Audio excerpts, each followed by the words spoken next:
Minha primeira pergunta é em relação aos problemas estruturais que podem ser causados num condomínio pela falta de manutenção. Você pode explicar para a gente quais seriam os problemas mais evidentes e quais são as medidas que normalmente têm que ser tomadas em relação a isso? Legal.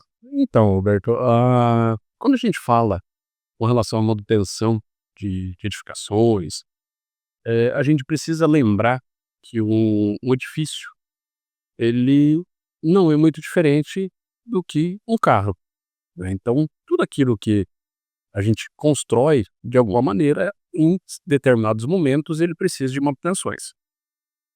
Lógico que quando a pessoa vai construir uma casa, construir um prédio, ela imagina que aquilo ali vai ter uma longa vida útil. Mas tem algumas situações que a gente precisa se preocupar. A estrutura, por exemplo, é uma delas. Ela é para durar o resto da vida? Sim. Só que existem situações, por exemplo, uma infiltração, um contato com algum tipo de componente químico, isso pode agravar a estrutura de alguma maneira, ou mesmo um choque mecânico. Vamos imaginar uma situação de uma garagem, né, onde você vai estar com o veículo tudo ali, de repente alguém acontece de ter um lapso e bate num pilar, né. Ah, vai derrubar o prédio? Provavelmente não, mas ele vai lá, dá uma descascada no pilar, aquilo ali a armadura começa a ficar exposta e isso daí pode com o tempo começar a ocasionar alguns outros tipos de problema. Então a manutenção, principalmente estrutural, ela decorre de uma situação visual, né. Então, a gente precisa, dentro das inspeções prediais, começar a trabalhar esse tipo de verificação. E você recomenda quais são periodicidade, como que é feito isso dentro da área de engenharia e como o gestor do condomínio deve, avaliar isso? Uhum.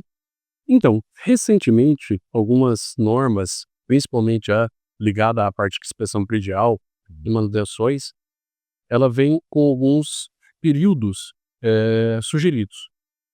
Então, o que acontece? Para edificações mais antigas, né, acima de 20, 30 anos, esse exame, vamos levar em consideração, né, essa inspeção predial, ela deve ocorrer pelo menos uma vez ao ano, né, para verificar questões de conservação, questões de tubulações. Vamos imaginar o seguinte: uma edificação onde ela tem 40 anos, e aquela tubulação, mesmo sendo de PVC, de boa qualidade, são 40 anos que a água vai estar passando ali por aquele cano. E isso, a parede dele vai começando a afinar. E, com o tempo, daqui a pouco começa a aparecer uma infiltração aqui, outra ali. Isso, obrigatoriamente, você vai ter que fazer manutenções de trocas, às vezes, de pedaços de canos com bastante assiduidade. Então, assim, voltando à situação da inspeção brilhante. Então, edifícios mais antigos, essa rotina tem que ser pelo menos ali uma vez por ano, uma vez a cada 2 anos seria o ideal. Edificações mais novas, essa tendência pode ser um pouquinho maior. Então, ali por volta de 5 anos, né, os primeiros 20 anos, vamos dizer assim, da edificação, que é considerada uma edificação nova, a Perfeito. gente pode fazer isso a cada 5 anos. A partir daí, o ideal é que a cada 2 anos ou 1 ano, essa. Então o que você diz é que é importante porque eu imagino que os nossos ouvintes, como a maioria deles não são engenheiros, não tem formação na área. Eles devem estabelecer uma rotina de vistorias junto com um profissional, especializado, é isso? Sim. E, o que que acontece? Essa inspeção predial, além de verificar se ações precisam ser resolvidas, ela pode criar, na verdade, um planejamento estratégico para a edificação. Então a gente sai daquela situação pura e simplesmente emergencial. Eu por exe tá caindo um determinado reboco, tá caindo uma determinada pastilha da fachada. A gente vai lá e vai consertar. Mas a inspeção predial também serve como um planejamento para próximas etapas. Então, tem manutenções que precisam ser imediatas, dentro de 2, 3 meses.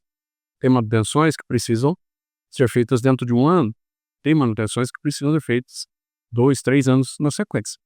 Então, esse planejamento estratégico é definido numa primeira inspeção predial e as demais faz esse devido acompanhamento. Então, a gente começa, na verdade, transformar aquilo que é pura e simplesmente uma questão de sensibilidade.